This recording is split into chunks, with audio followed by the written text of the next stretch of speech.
Абхазы разрушали наших кладбища, и у нас с ними произошла стычка. Мы не давали им унести наши надгробные камни. Тогда мы находились в лесу.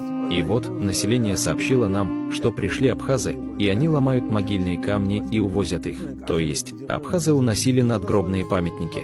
Тогда на месте нас было 8 человек, однако абхазы не ожидали нас, и мы напали на них. И произошел такой случай, что многие умерли там.